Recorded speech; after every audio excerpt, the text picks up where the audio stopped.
Bwana Yesu asifiwe. Mtu wa Mungu, mahali popote unaponisikiliza, ninakusalimu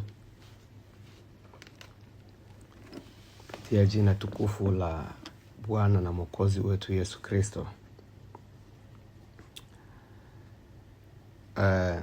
Nikukaribishe katika kipindi kizuri sana cha neno la Mungu. Tumefungua ukurasa mpya ambao Mungu ametupa nafasi nzuri ya kuweza kujifunza neno la Mungu.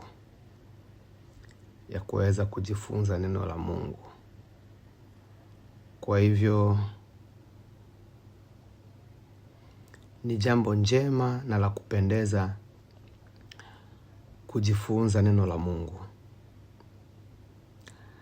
Nikuombe kaa nami, ujifunze pamoja nami, na wakati tutakapokuwa tunaendelea, nitakuomba kwa unyenyekevu kubwa sana kutujulisha unatusikiliza kutoka wapi. Somo letu, somo ambalo tumelitoa katika kitabu cha Warumi sura ile ya 12 na mstari ule wa 1 na wa 3. Neno la Kristo linasema, basi ndugu zangu, na wasii kwa huruma zake Mungu, itoeni miili yenu iwe dhabihu iliyo hai, takatifu, ya kumpendeza Mungu, ndiyo ibada yenu yenye maana. Mstari wa 2 unasema, wala msifuatishe namna ya dunia hii, bali mgeuzwe kwa kufanywa upya nia zenu, mpate kujua hakika mapenzi ya Mungu yaliyo mema, ya kumpendeza na ukamilifu. Jina la Bwana libarikiwe sana. Ndugu mpendwa, kimsingi kabisa andiko hili linazungumzia kwa ujumla na namna gani Mkristo anatakiwa kuwa. Ni msingi mkubwa wa maisha ya Mkristo. Na ukiangalia andiko hili linazungumzia ibada ya kweli, mabadiliko ya ndani na maisha yanayompendeza Mungu.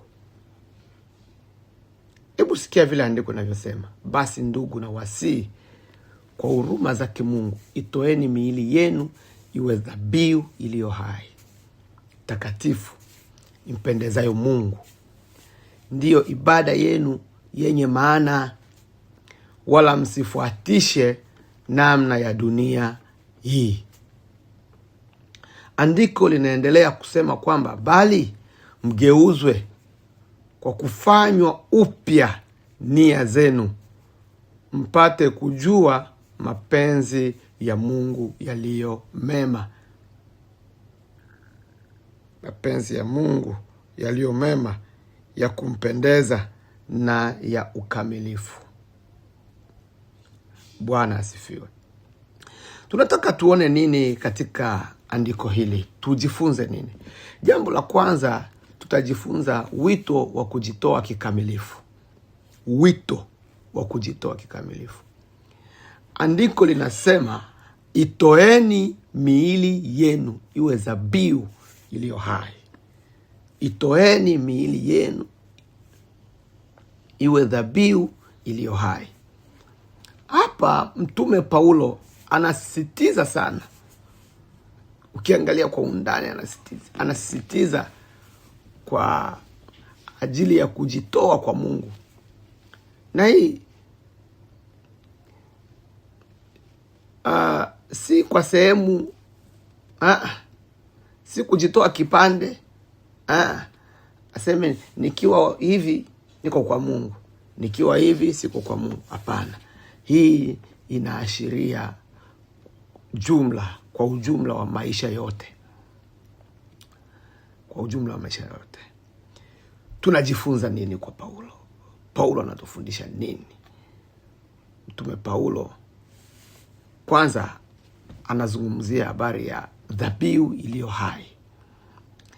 Tunaposema dhabihu iliyo hai, nini maana yake? Maana yake kuishi kila siku kwa ajili ya Yesu Kristo. Ili neno dhabihu iliyo hai, itoeni miili yenu iwe dhabihu iliyo hai. Unaposikia kujitoa kuwa dhabihu iliyo hai, inamaanisha kuishi kila siku kwa ajili ya Kristo. Unaishi kwa ajili ya Yesu. Na hii ni tofauti kabisa na dhabihu zile ambazo watu wa kale, watu wa Agano la Kale walizozitoa. Kwa hivyo Mkristo wa leo, Agano Jipya, inatutaka Mkristo aishi kama sadaka hai, sadaka iliyo hai. Manake wewe mwenyewe kuwa sadaka, wewe mwenyewe uwe sadaka. Bwana atusaidie sana.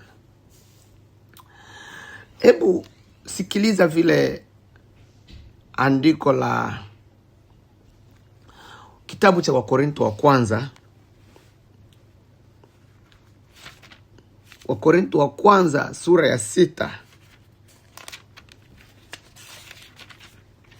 sura ya 6 mstari ule wa 11. Wakorintho wa kwanza sura ya 6, tuanze mstari wa 19 hadi 12. Anasema hivi: au amjui ya kuwa mwili wenu ni hekalu la Roho Mtakatifu aliye ndani yenu, mliyepewa na Mungu, wala ninyi si mali yenu wenyewe? Maana mlinunuliwa kwa thamani. Sasa basi mtukuzeni Mungu katika miili yenu. Mtukuzeni Mungu katika miili yenu. Bwana asifiwe sana. Kwa hivyo kule Mkristo kujitoa kuwa dhabihu iliyo hai, andiko Paulo anaendelea kueleza kwamba sisi wa Kristo miili yetu ni hekalu la Roho Mtakatifu. Sisi miili yetu ni hekalu la Roho Mtakatifu. Na huyo Roho Mtakatifu anaishi ndani yetu. Kwa hivyo inafaa sana sisi kuishi maisha ya kumpendeza Mungu. Kwa sababu gani? Anasema kwa sababu sisi tulinunuliwa kwa thamani sana. Kwa hivyo sisi sio mali yetu wenyewe. Sisi tumenunuliwa kwa thamani sana, kwa bei kubwa, kwa gharama kubwa. Sisi tumenunuliwa kwa gharama kubwa. Bwana asifiwe sana. Kitabu cha Waebrania sura ya 13 mstari wa 15. Waebrania, tusome Waebrania hapa, tusikie na yeye anatuambia nini.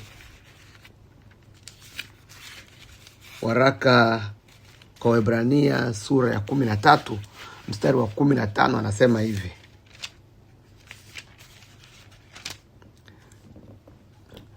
neno la Bwana linasema, basi kwa njia yake yeye na tumpe Mungu dhabihu ya sifa daima, yaani tunda la midomo iliungamayo jina lake. Unaona? Neno nzuri sana. Kwa njia yake yeye na tumpe Mungu dhabihu ya sifa daima. Unaona, andiko kule mwanzo linasema kwamba itoeni miili yenu iwe dhabihu iliyo hai. Kwa hivyo andiko linaendelea kusisitiza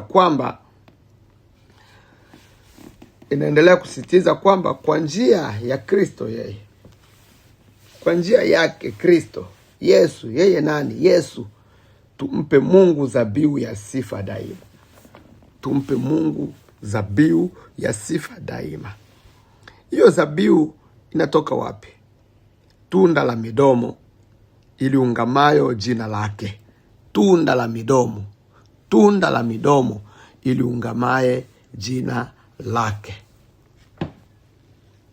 Bwana Yesu apewe sifa.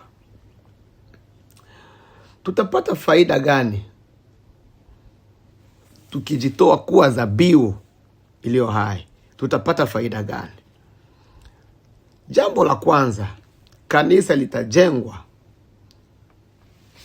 Jambo la kwanza, kanisa linajengwa na watu waliojitoa, si watazamaji, si wahudhuriaji.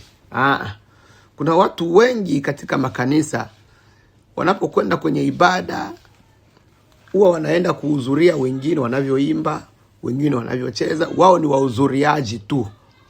Lakini kanisa lijengwa kwa namna hiyo. Wengine wanaenda ibadani kwenda kuondoa shibe. Ameshiba sana, hana pa kutembelea, hana pa kwenda kutoa shibe yake, anaenda tu kama mtu ambaye amekosa pa kwenda. Hapana. Wengine kwenda kuangalia mitindo ya mavazi, fulani amevaa aje leo, fulani amekujaje leo. Unaona, mambo kama hayo haifai katika kujenga mwili wa Kristo.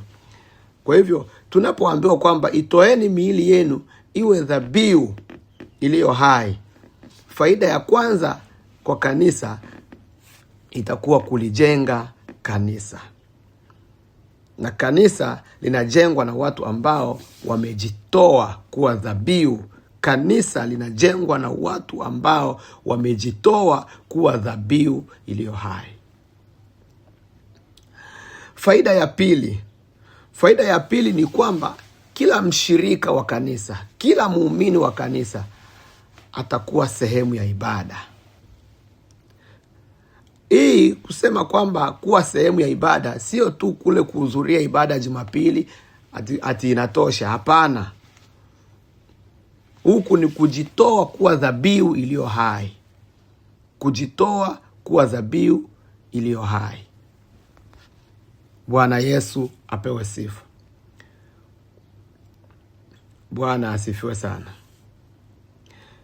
Tutakuja kuendelea na sehemu yetu ya pili ambayo inasema ibada ya kweli. Lakini tukumbuke kwamba kuna faida ya kujitoa kuwa dhabihu iliyo hai. Na faida ya kwanza ni kwamba kanisa linajengwa na watu waliojitoa kuwa dhabihu iliyo hai. Watu ambao wanaoungama kama vile kitabu cha Waebrania kinavyosema kwamba tunda la midomo liungamayo jina lake. Liungamayo jina lake. Watu wanaotoa matunda ya midomo. Watu ambao wanampa Mungu dhabihu ya sifa daima. Si wale watu tu wa kuhudhuria ibada Jumapili tu anaona inatosha. Hapana. Hapa inatakiwa ujitoe. Kama kanisani kuna ibada ya ushirika, nenda. Kanisani na vipindi vya maombi, nenda. Kanisani wana kipindi cha mafungo, funga pamoja na wao. Kanisani wakati mwingine unafanya ibada zako binafsi za kumsifu Mungu, ibada binafsi. Unajitoa, maisha yako yanakuwa maisha ya kujitoa siku zote. Bwana asifiwe sana. Wewe unakuwa chombo cha Bwana. Wewe unakuwa nyumba ya Roho Mtakatifu. Kokote unakokwenda, kumbuka Roho Mtakatifu anaishi ndani yako. Roho Mtakatifu anaishi ndani yako, kwa sababu mwili wako ni hekalu la Roho Mtakatifu. Kwa hiyo Roho Mtakatifu ameweka makao ndani yako. Anaweka makao ndani yako. Moyo wako ni nyumba ya Roho Mtakatifu. Mwili wako ni nyumba ya Roho Mtakatifu. Kwa hivyo ni wito wa kujitoa kikamilifu. Sio tu kuwa Mkristo wa Jumapili, hapana. Sio tu kuwa Mkristo wa siku umeshiba sana, unakosa pa kwenda, alafu unaenda kutoa shibe yako kanisani. Hapana. Huku ni kujitoa kikamilifu, kujitoa kikamilifu kwa Kristo, kutoa mwili wako kikamilifu. Bwana apewe sifa. Sijui kama wewe umejitoa kikamilifu ama wewe ni Mkristo wa part time. Kwa sababu kuna wale Wakristo wa part time, kuna Wakristo wa full time, kuna Wakristo wa casual. Sasa sijui wewe uko wapi? Sijui wewe ni casual, sijui wewe ni part time, sijui wewe ni full time. Lakini nakusii, ingekuwa heri uwe full time kwa kazi ya Mungu, uwe full time kwa ibada, uwe full time. Uwe full time. Bwana akubariki, Bwana akutie nguvu, neema ya Kristo iwe nawe, ili kwamba ujitoe, uwe dhabihu iliyo hai. Asanteni sana kwa kunisikiliza. Endelea kufuatana nami, tutaendelea kujifunza hatua kwa hatua mpaka pale Mungu atakapo kutusaidia kusimama vizuri katika neno lake. Nitapenda kufahamu unanisikiliza kutoka wapi. Hiyo tu, ili kwamba tupate nguvu ya kuendelea kujifunza kipindi kinachoendelea. Asante. Bwana akubariki. Uwe na wakati mwema.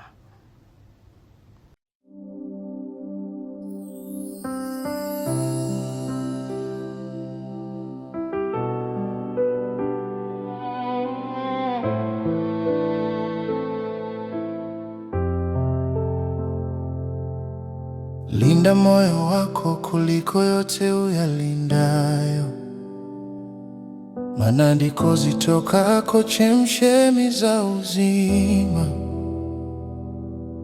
Usigeuke kwa kuume wala kwa kushoto, ondoa mguu wako maovuni. Usiache ila ingie ndani yako,